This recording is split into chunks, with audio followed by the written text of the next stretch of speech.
It's looking like films that have taken stories from the Old or New Testament are becoming a big box office success. Animated films about the life of Jesus, like The King of Kings and Light of the World, have performed well on big screens. Netflix premiered the Tyler Perry studio production called Ruth and Boaz, which is a steamy modern-day retelling of that Old Testament story, one I'm not actually familiar with, despite having some knowledge of these things. Recently released, David is an animated biblical musical film featuring the character of David from the Book of Samuel, who I am, of course, familiar with. And actor Kevin Costner hosted an ABC special exploring the extraordinary journey of Mary and Joseph. Then there is Zero AD, a thriller about Mary fleeing Bethlehem with an infant Jesus. That will come out next year.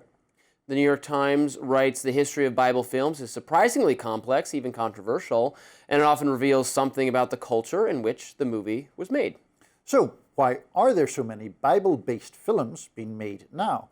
Is there a general tilt toward the religious and conservative audience, or is it making sense from the profitability point of view? Well, I mean, those two interpretations are not mutually exclusive for a start, right? I mean, if more people are feeling more vocal about their faith, that would provide you with an audience and a potentially lucrative opportunity for making these kinds of movies.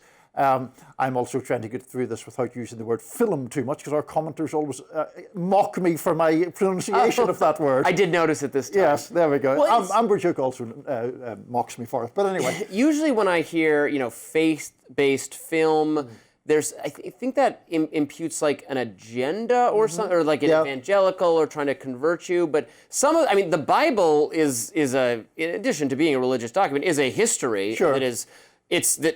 Covers a fascinating period of history, has compelling stories and narratives and characters that can make for gory and Game of Thrones style intrigue. Some of those trailers look pretty good to me. The David one looked that looked.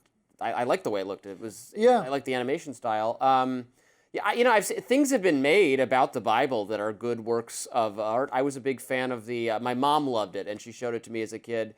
I don't know if you've ever seen, and I'm not the biggest musicals fan. I do not love musical theater. I'm not a musicals guy, but Joseph and the Technicolor Dreamcoat is a great production. It's really fun, and it has a message and it says something about religion, but it's well done. It's good. Actually, the Joseph story overall is one of my favorite biblical stories and has, in my view, literary merit. There was a miniseries or a TV movie on that story with can't think of his name, that I saw probably as a teenager, that was really good. Ben Kingsley was in it, and it was great. Yeah, look, without sounding too sacrilegious here, the Bible is a very dramatic story in many, many ways. Now, one thing I would be interested in is whether the number or the share of the audience that is comprised of secular people for these kind of things, is it very, very small, or does that more depend upon if something is very well produced and flamboyantly produced and becomes, entertainment, do you draw more secular people in? There are certainly movie studios that are now, and production studios that are focused on a religious audience. A good friend of mine, Adrienne Bankert, is kind of expert on this stuff. She does a YouTube series called Sacred Disruption, and she has interviewed a number of people who are in that kind of space, and it's, I don't want to speak for Adrienne or the producers, obviously, but it's just this idea that there is an, I guess, underserved or unserved market there for movies of that type, and that if you are particularly a person of faith who has the skills to produce those movies, then it's both an opportunity to get your message out and to and there's potentially lucrative as well. There are also, there's Christian imagery or allegory in non-Bible. It doesn't have to be strictly about the Bible. They're making. There's going to be, I think, a trilogy of Narnia films coming out. Now starting with The Magician's Nephew, which was a later book, but canonically takes place first. Those books are very, C.S. Lewis was very Christian and are very influenced by Christianity and evince Christian themes. Aslan the Lion is a Christ allegory in The Lion, the Witch, and the Wardrobe, dies and is brought back to life.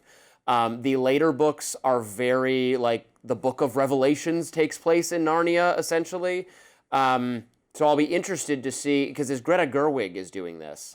So it's kind of it's not being done with, I think, as much of a faith-based agenda. And I'm not saying agenda pejoratively at all. Yeah. Whereas because there was a Narnia series of movies probably 10 or 15 years ago that was made by a media company that was a bit more, I think, open about wanting to do some sort of evangelism on behalf of it. The movies were, I think, they were, the first one at least was very good. The Narnia, the Lion and Witch and the Wardrobe one that they did, they had Tilda Swinton as the witch. She was great. They had Liam Neeson as the voice of Aslan.